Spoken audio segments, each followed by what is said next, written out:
We will be moving on now to the next topic, which will be on new frontiers in cybersecurity.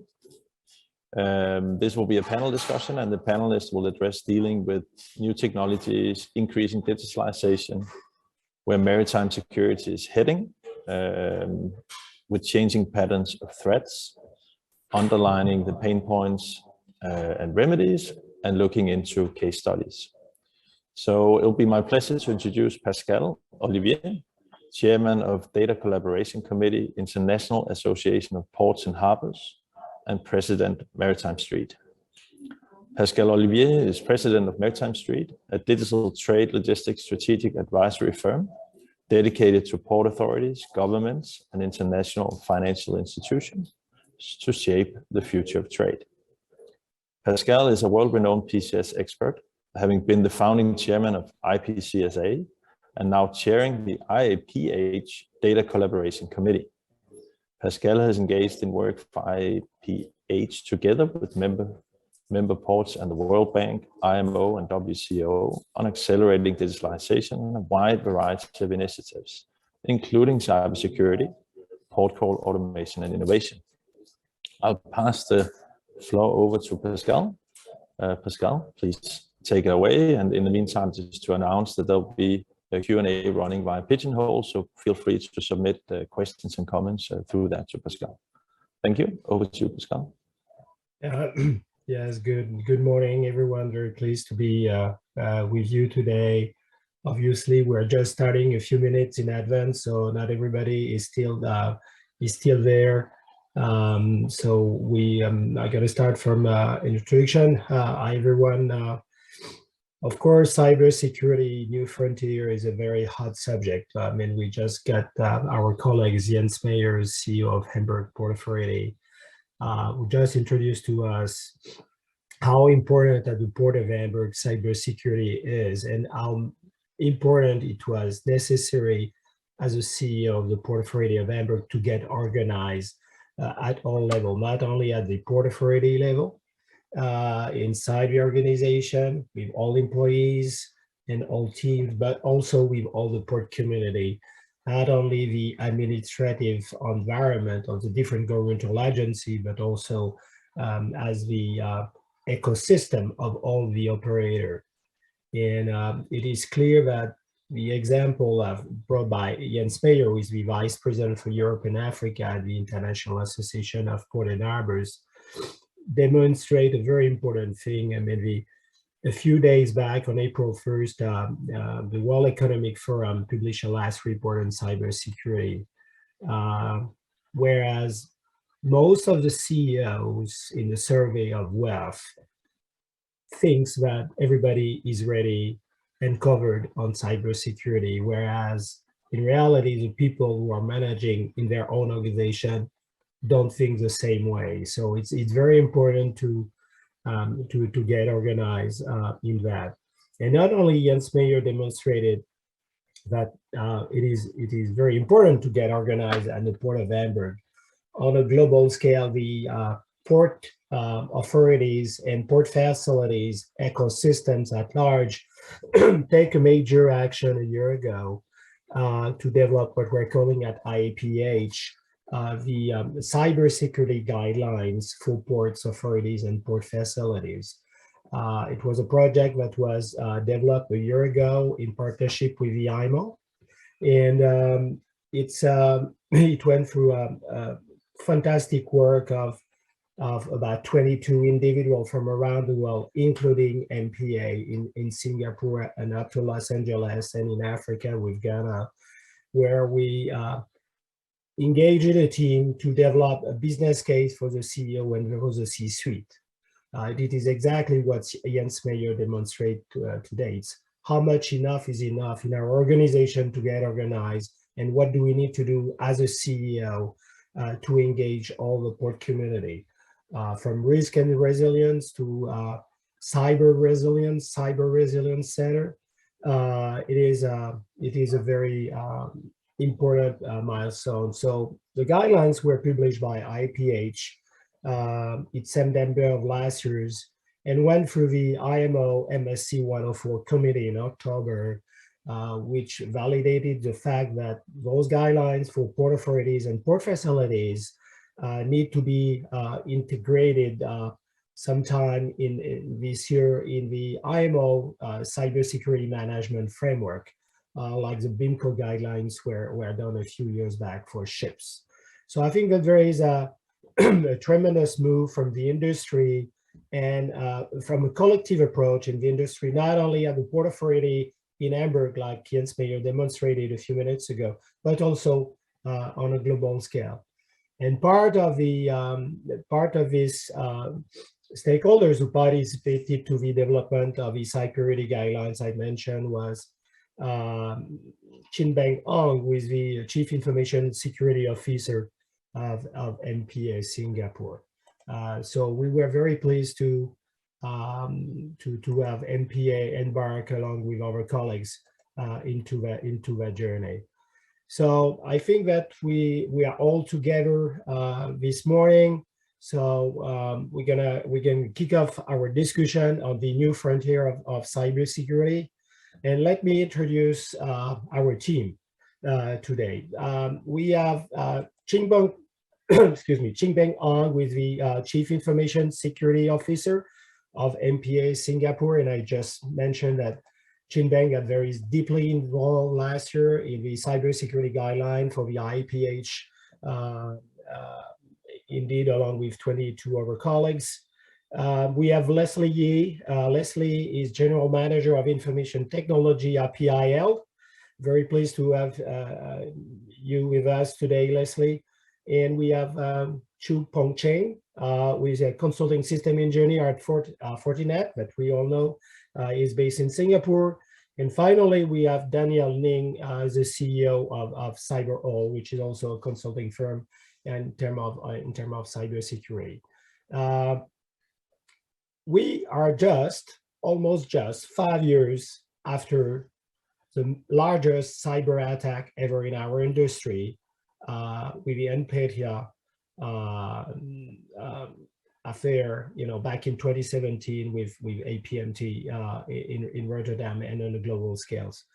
Certainly, last year, lots of things has happened, and not only last year happens, but really since the beginning of the year. And our colleague from the World Economic Forum, Alex Klingberg, last week was mentioning we are moving from ransomware to a ransom war. It's a very important trend that we're going to be discussing today with our colleagues. And without further ado, just to understand where we are in our industry, in maritime, in port, and in shipping more globally, we're going to start the discussion with Beng. I mean, there are so much happening right now in our industry. How do you see what are Beng, the new tech that we can use, the new technology that we can use really to be cyber secure, cyber ready in all our organization? Beng, floor is yours. Thank you, Pascal. I must thank IAPH for the wonderful guidelines that have been produced. I'm very privileged to be part of the team with like-minded ports to be able to contribute to the development of this very important document. With the collective aim to bridge the digital divides between port authority and share the best practices with the view to uplift the cybersecurity posture of our fellow port authorities. And like Pascal, I totally agree with you that last year we experienced an escalation in the sophistication of ransomware, and the threat actors had shown the improved or more sophisticated capabilities in trying to breach the systems and the protections that we have put forth in our systems. And rightly put, ransom is no longer a ransomware, it's probably a ransom war without the E. And that puts forth the more importance of us collectively to work together from all the port authorities and the shipping community or MarineTech at large to how can we work together to while facing some of the talent challenges that we have in the industry. There is a talent crunch in the technology front as a whole, and also in cybersecurity. that begs the question on how can we better leverage on technology to be able to continue to defend our system while at the same time not be held back by this talent crunch around the world that we are facing. So I had the privilege to attend one of the session by Ruma from Google yesterday, and she rightfully mentioned about the use of artificial intelligence and machine learning in terms of in using technology. And definitely, this is an area that we are also looking at for cybersecurity. While we try to use the traditional methods of various security tools and also security processes, such as the traditional, all of us, our colleagues in this session will know, we will always conduct security assurance tests, vulnerability assessment and penetration testing, for example. But we are aware of the limitation of this method, especially the penetration testing, whereby it relies a lot onto the skill sets on the pen tester. And is there a certain way whereby we can leverage on AI or some form of automation, or use some form of method such as assume breach or breach and attack modes, whereby we can set across the baseline and of penetration testing of vulnerability assessment, level it up based on the smart algorithm that has been put inside there, and automate the process so that we can at least able to find low to mid-level vulnerabilities for us to be able to appropriately and quickly rectify and remediate the vulnerabilities. So I cannot emphasize the importance of use of the leverage on technology because of the disparity in the talents across the various parts of the world. So how can we leverage the technology to basically raise the cybersecurity posture so that we, as the attackers become more sophisticated and more competent, we have to do this catch up or try, in fact, to be ahead of them, which is quite challenging in that aspects, while trying to train as many people as possible in the area of cybersecurity. Over to you, Pascal. Yeah, muted, Pascal. Yeah, Jinbeng, what is really interesting is you have demonstrated that the AI is really very important to move forward in the massive information and attacks that we have. At the same time, Leslie, at PIL, and like many of your colleagues in the shipping industry, it's slightly different when we talk about OT, and especially the compliance challenges that you had to face with the IMO 42898 resolution that went into enforce of January of last year, right, Leslie? Yes, definitely. Not only it affects not only PIL, but also all the ship vessel operator owners. So, I mean, in the topic of securing a vessel, right? For me, I break it into three key areas. I summarize that into three key areas, the three C's, mainly collaboration, controls, and coordination. That is from my perspective. So I'll quickly just go through some of the these three key areas and why they are important. So firstly, collaboration. So forming strong collaboration and partnership with the maritime community, VSAT providers, cybersecurity solution providers is very important because cyber threat is constantly evolving, right? We need to be able to work together to form a formidable defense as a community. Secondly, I think on the same collaboration topic, I'm also working with the SSA cybersecurity subcommittee. We are working on creating the awareness, building up a self-assessment cybersecurity maturity scorecard that will allow vessel operators, owners to evaluate on their cybersecurity controls maturity and also to plan for future investments. Secondly is on the controls, right? We need to ensure the vessel has necessary VSAT infrastructure, network equipment in place and is working effectively, so that we can better monitor and manage the onboard computing activities remotely when we are at shore. Do source for VSAT providers that include an integrated cybersecurity solution, so that we can have a single point of contact for network connectivity, firewall, and endpoint antivirus related issues. On the operation technology side, right, this is of equal concern to us. Although I'm from the IT team, the operation technology is also an area that we have to ensure security, because the IMO portion dictates the security of both IT and OT, right? The operation technology portion has the usage of basic login passwords, and sometimes the endpoint antivirus may not be a viable solution to secure such systems. So we need to work very closely with the OEM system manufacturers to identify any vulnerabilities and move towards the selection of systems with inbuilt security features when purchasing any new vessels. So we need to ensure that this security mindset or features is available right from the very start, rather than only as an afterthought. Even with all these preventive controls in place, we need to continuously monitor the network traffic with external providers, right? We need to have a key check and balance against our existing cybersecurity controls, right? Using third-party detection controls and dedicated cybersecurity operators to be able to identify such non-signature based and behavioral threats.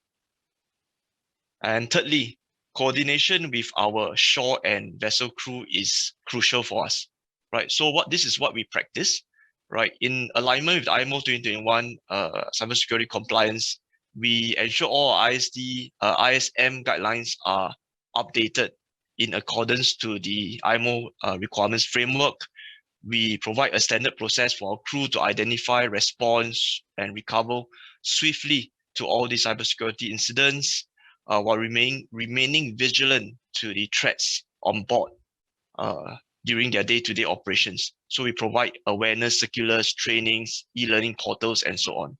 So even with the framework and processes in place, we from shore, we need to organize regular cyber drills, right? We need to be able to test this, right? So this is the coordination part that we need to do, to be able to test this with the shore and the vessel. So vessel crew, because they are our first line of defense, they need to be able to learn how to identify such incidents, alert our cybersecurity team at shore, and to understand the risk of poor cybersecurity hygiene on board the vessel. For example, putting the passwords written on sheets of paper, placing on the bridge, right? Accessing illegal websites, downloading malicious files, sharing of sensitive photos on the social media, right? All these are basic hygiene that they have to pay attention to.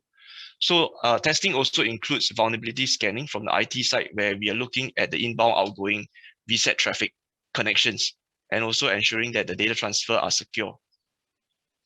And finally, a structured response and recovery process must be in place, right? You can make use of, as Beng mentioned earlier, advanced tools, right, to help us do this in a more controlled and measured approach, right? Imagine you have a automated recovery system that can, when identifying a system that the system is infected, to be able to do the auto recovery, right, and to capture the affected system images and logs, so that we can do further forensics later. So from PIL side, we put these 3 C's actively in play: the collaboration, the controls, and the coordination, right? And we are really committed for PIL. We're really committed to cybersecurity for our global network, our vessel, and our crew safety at sea.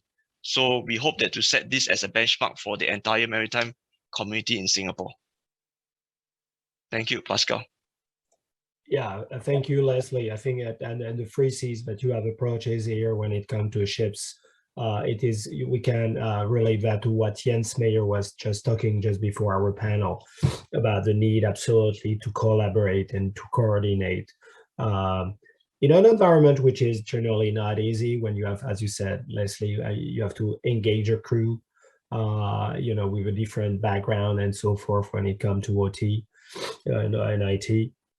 But Chang, I mean, in the trends that you have been seeing, on cyber attacks, and everything on ships has been attacked, from bridges to GNDSS to ECDs and so forth. Where do you see, moving forward in terms of trends, and also in terms of compliance issues that we have with the IMO resolution right now? All right. So that's a very good question, right, Pascal? So based on the last few days of the seminar, right, we have seen some of the speakers talking about digital transformation for the maritime, digital ships, autonomous, so on and so forth. Now, with the maritime transport system, it is a system of system, right? It doesn't stand alone. Though some of the mariners will say that, okay, my ships is, air gap, the system is not connected, so on and so forth.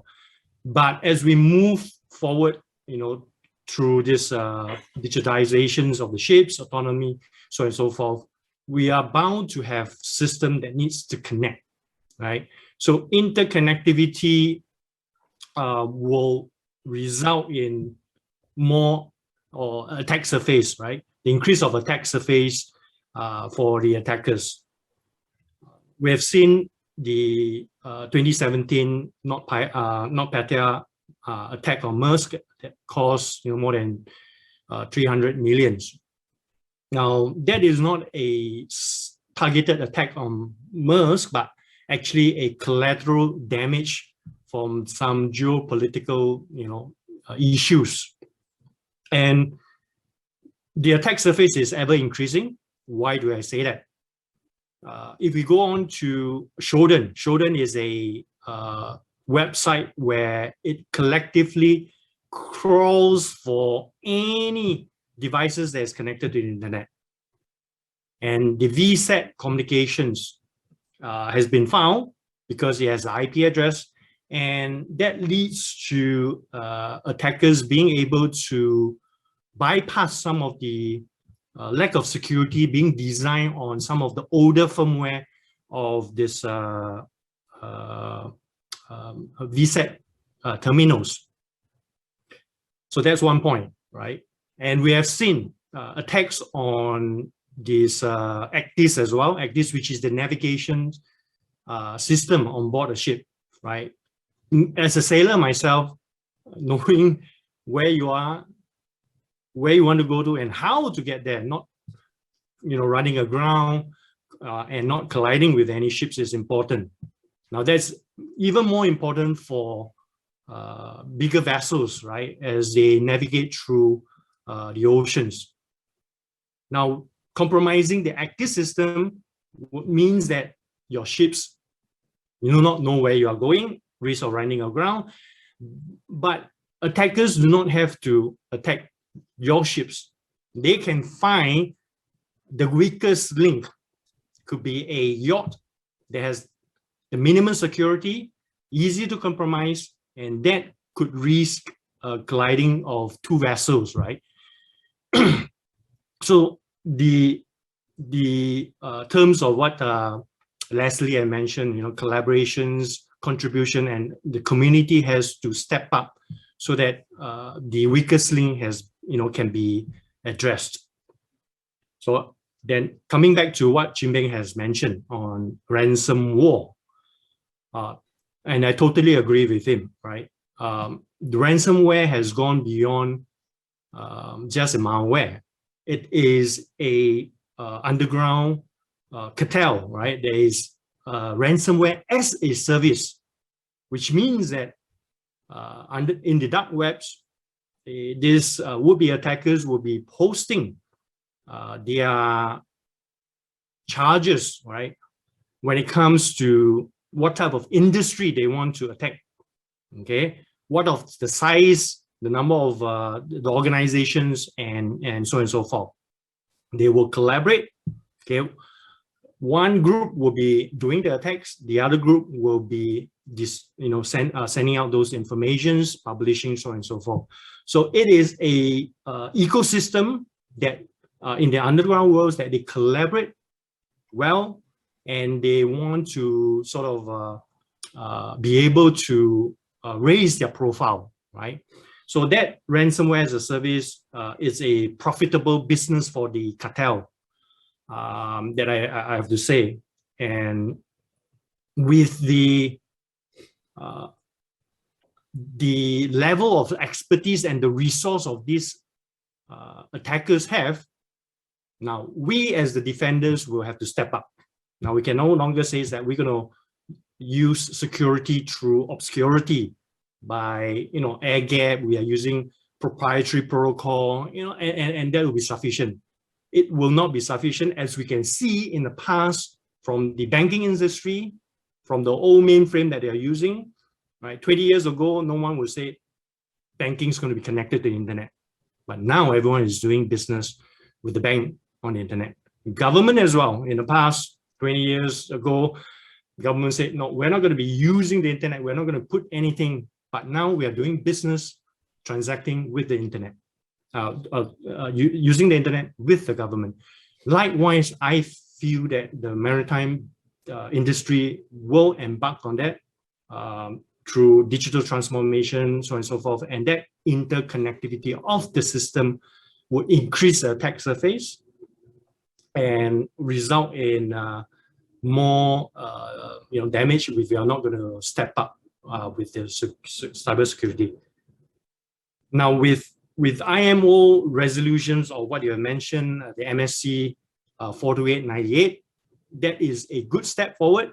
And that cybersecurity risk management means that we have to, or ships owners as well as operators will need to step up their security.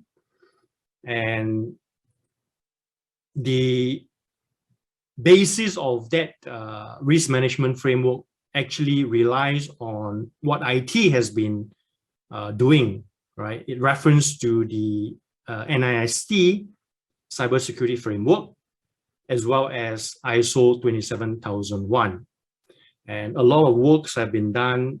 I think MPA, as with iTrust, has developed some papers on helping these ship owners when it comes to doing a risk management framework approach for assessing their risk. Right. So I think it's a good step forward when it comes to the compliance. Yeah. Thank you, Paul Chang. Daniel, you have been involved in a very important survey recently. I think it's interesting to see, what are the latest figures in terms of impacts of cyber attacks, and also the trends that you see from your angle. And just quite very complimentary what Paul Chang was discussing. Something has been moving on the last month. Daniel. Thanks, Pascal. Glad to be part of this panel. So the report that you mentioned, which you can find on our website, looked quite specifically at ships and vessels rather than on ports, but I think has a lot of read across right across the whole supply chain.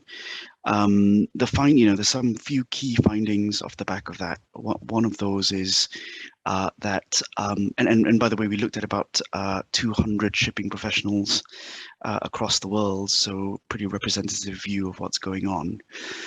Some of the key findings are that the average cost of a cyber attack to a shipping company is about $1.8 million a year.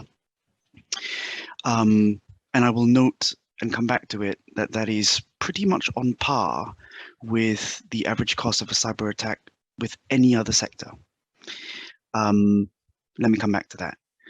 The report also marks that ransomware is increasing, and for the companies that were hit by ransomware and paid ransom, the average ransom that was paid was $3 million US, which then verifies a lot of the observations that you guys have made in the IAPH report, and as you know, Beng has referenced in his talk about ransom war.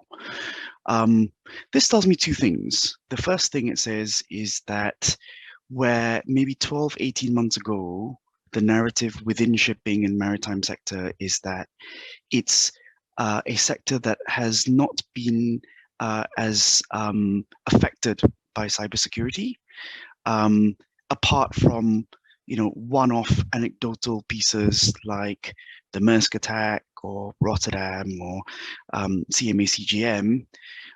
Well, this is telling us that the trend is no longer that way, and actually, whilst we're not seeing that the sector is being specifically targeted, by virtue of the fact that it's an easy victim, it is affected if not targeted, and the level in which it's affected, you know, costing at about 1.8 million a year in US dollars, is pretty much on par with any other sector. And so we can no longer say that the maritime sector, who's attacking the maritime sector, why are they attacking them? I don't believe that it's coming under attack. We can no longer say that. Another finding in the report is that, by contrast, certainly on ship owning and operating side, the average investment in cybersecurity capability is less than $100,000 a year.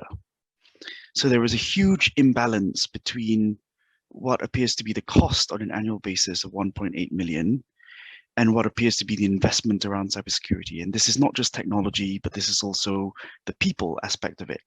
And so if you think about what that actually means, that's one person with a little bit of technology around cybersecurity.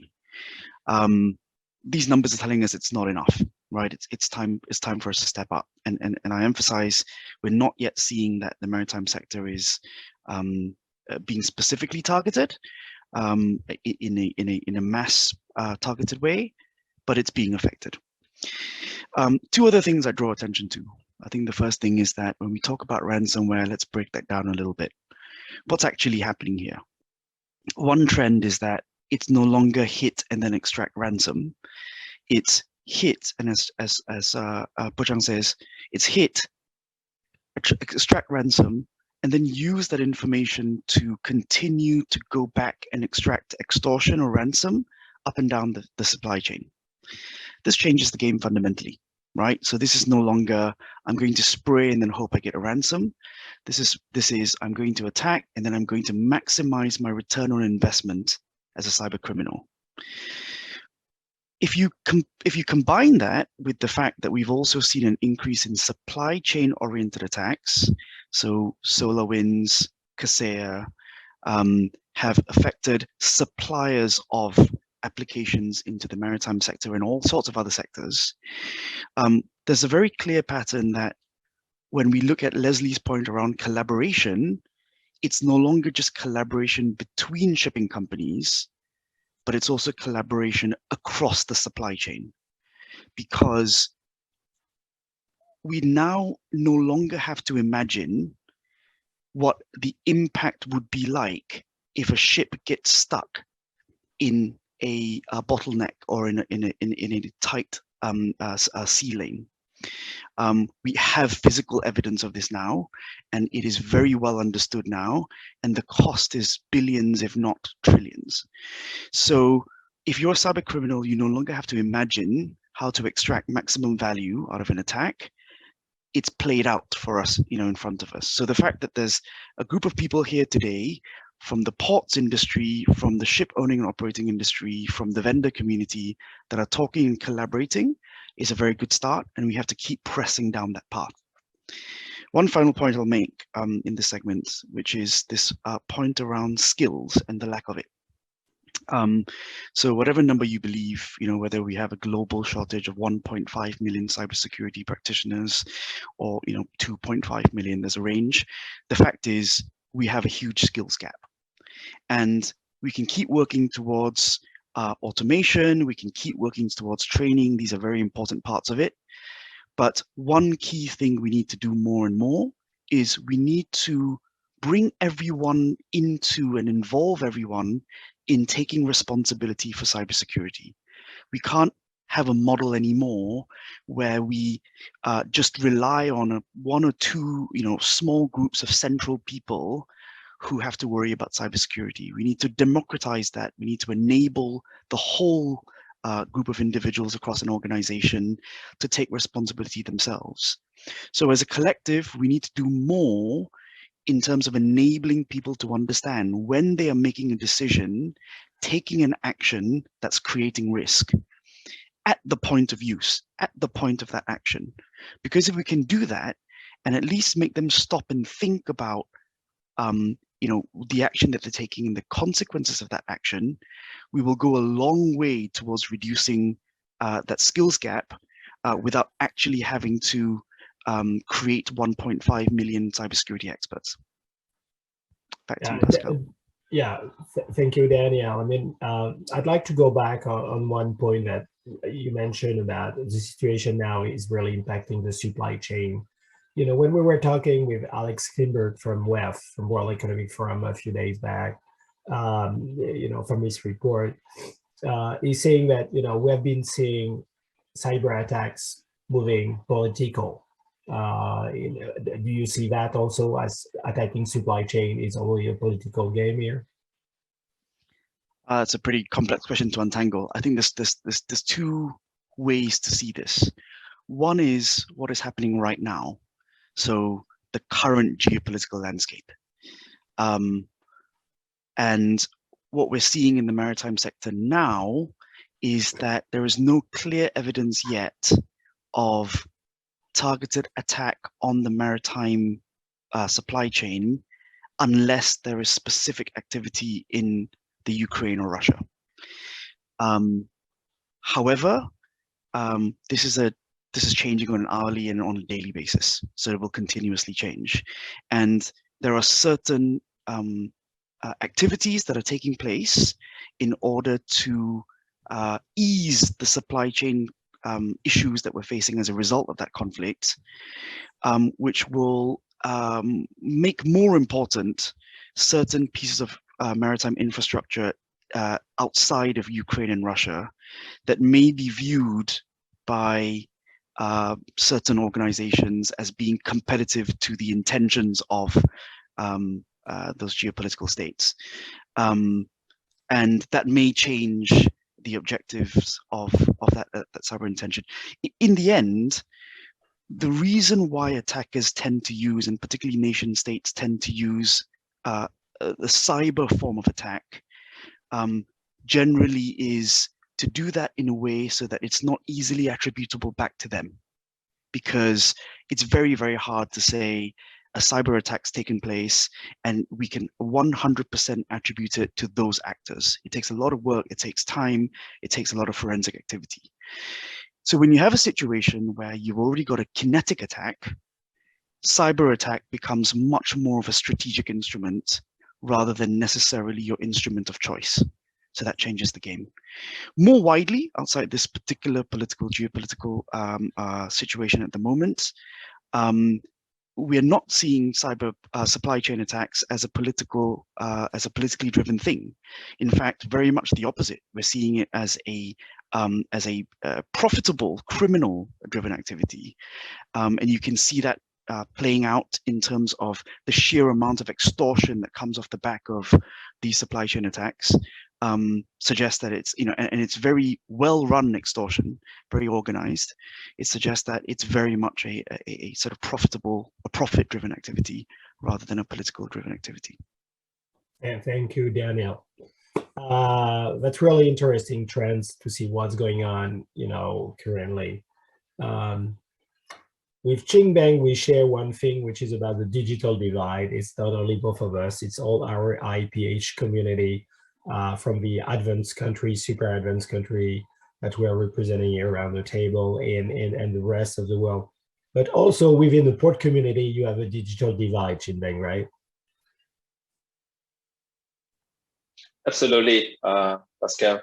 We have a digital divide across regions, which we are trying to work together as a like-minded community to uplift. But domestically, we have a range of operators and facilities from the shipping right down to SME big ports. And there's definitely, in a certain way, the kind of investment that is put into cybersecurity. Some SME, they do not have a CIO or CISO to help them to digitalize, to help them to do defense. One of our fellow agencies just came up with a concept known as CISO as a service to help out those SME in helping them to build up their cyber capabilities. That speaks for itself in terms of the cyber maturity across the spectrums of various players within the maritime community, which MPA is very much trying to roll initiative to help to uplift the cybersecurity posture and capability and build up on it capabilities. So we have the intention to come up with a Cyber Safe 360 program next year to look at some of the ways to incentivize and help out on port and port facility who need help and to build up on in terms of talents and in terms of capability build up. Like what Daniel just now mentioned, cybersecurity is a team sport. You democratize cybersecurity, you just don't rely on a specific group of personnel within a country or within a community.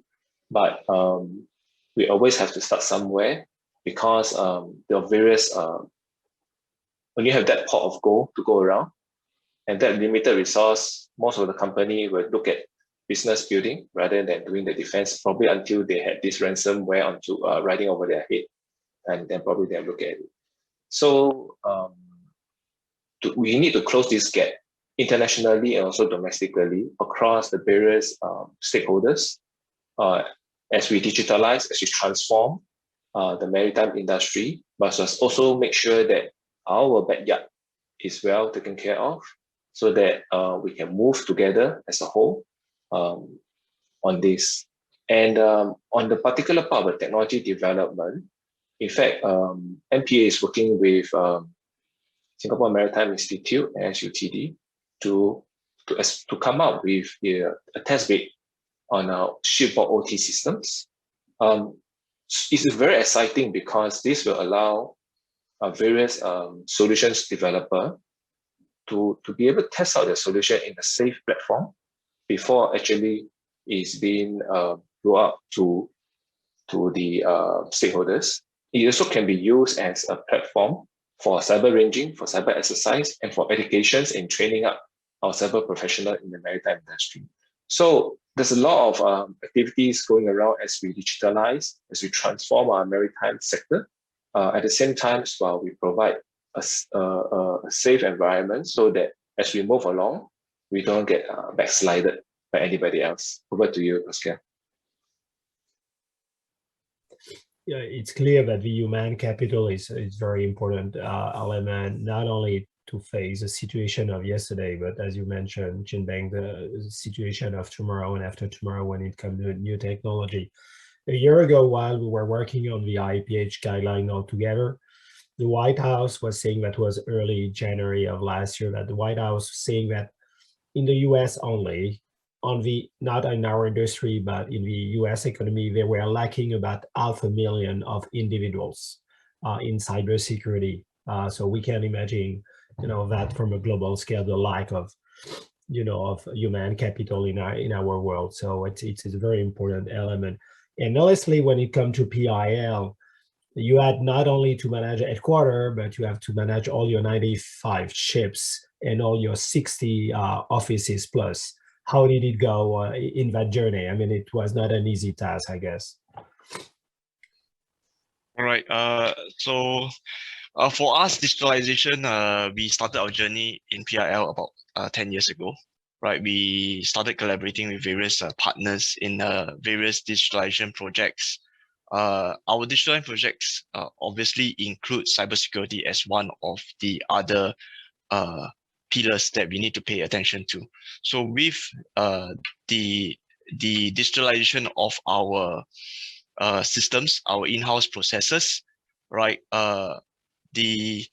in order to meet the new needs of the user expectations also increased, right? They expect all this technology to be available to them real time, provide them the necessary visibility for their operations real time as well. So we have to run in 3 key areas, right? One area in terms of pushing for our sustaining innovation, meaning to continuously improve what we have in our existing ERP systems, our existing fleet management system, our existing liner management system. We have to also build up 3 to 5 years roadmap in terms of our disruptive innovation, right? Where we do POCs, MVPs on developments in new platforms, new capabilities, right? And then the third one is obviously the cybersecurity part, right? Cybersecurity, as I think we all agree that it's no easy task, right? The landscape is constantly evolving. The threats are getting more sophisticated, right? We also have to keep up with the knowledge and know-how of all the various threat attack vectors, right? We need to constantly ensure that we look after the cybersecurity part from start to end. Meaning, for example, when we release software or release applications, right, we need to run through internal source code scanning to ensure that the codes that we release, right, are already, all the vulnerabilities are already identified, already resolved. So we ensure that the security design is taken care of upfront, right? And then from the vulnerability scanning from our systems that are external facing to our internal network detection of our internal traffic and so on, right? So various initiatives are being done within PIL for the vessels and also our local and regional office, right? This being said, this is only the IT part of us doing the work, right? There is the part on the coordination, which I highlighted earlier, that we need the end users, right, to be also well trained, to be aware, right, to ensure that they use the system as intended. If there's any authorization related issues, they bring it up to us early. We will be able to address, and most importantly, to be able to respond and recover quickly to any incidents that is identified in all our offices around the world, right? So these are the various areas that we are working very closely, right, to keep our business user engaged, and also to work with various partners to ensure that we are kept up to date in terms of the new threats. Yeah, thank you so much, Leslie. I think that for Chang, and there is one specific business case that was interesting to us when we discussed recently, that it's about the cruise dimension, and also related to human capital. For Chang. Yes, so passenger cruise ships is actually a connected cities, right? You have that high-end cruise liner, actually, more than 1,000 over passengers. So the service provider or the cruise ships will want passengers to be able to enjoy, but at the same time share and post their trips on social media. So on one hand, you want to make sure that the passengers network is not, is segregated with, from the crew network, as well as the crew network has to be segregated from the operation networks.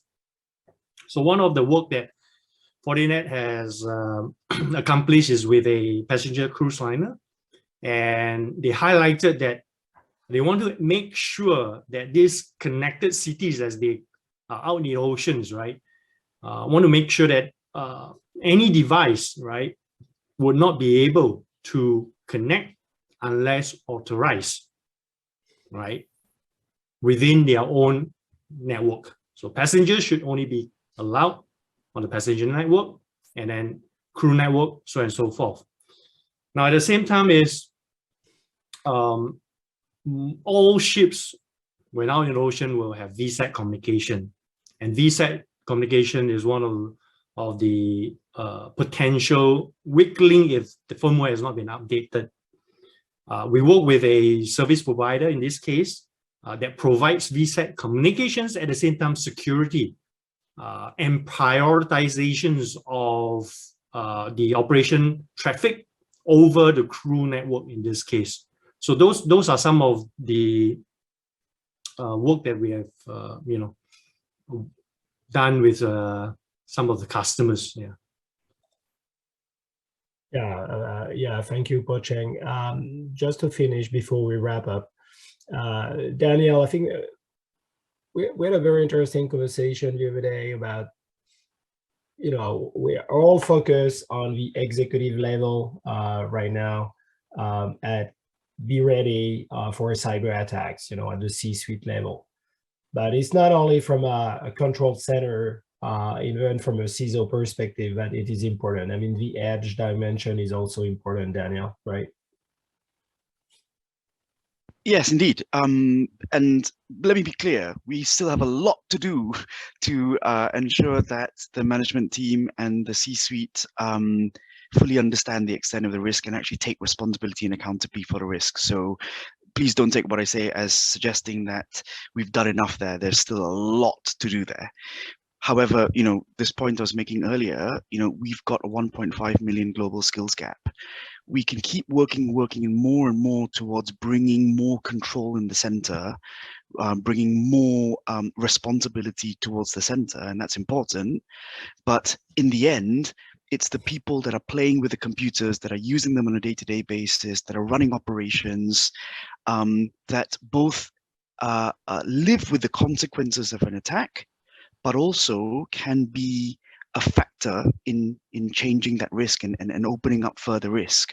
So we need to find a way to engage with that edge, engage with the users at the point of use, to get them more up to speed, more aware, more conscious, make better decisions, and ultimately reduce the risk for the whole organization.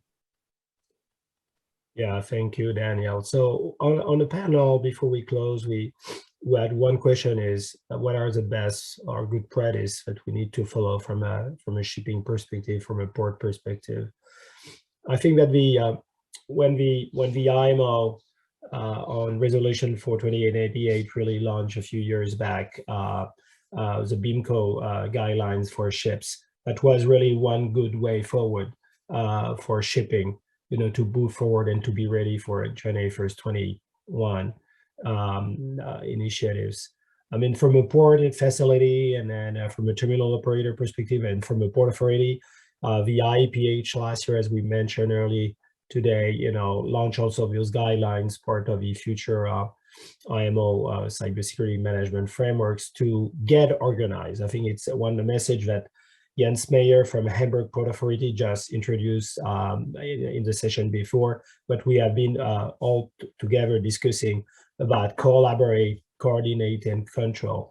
It's about engaging our human capital at all levels in our organization and be ready to cyber attack really. And one key takeaways that we had today on our session from that we all four of us discuss on these panels, it's about we are moving from ransomware to ransom war. So we have no choice than to be ready for cyber attacks at any level of our organization. So let's get organized.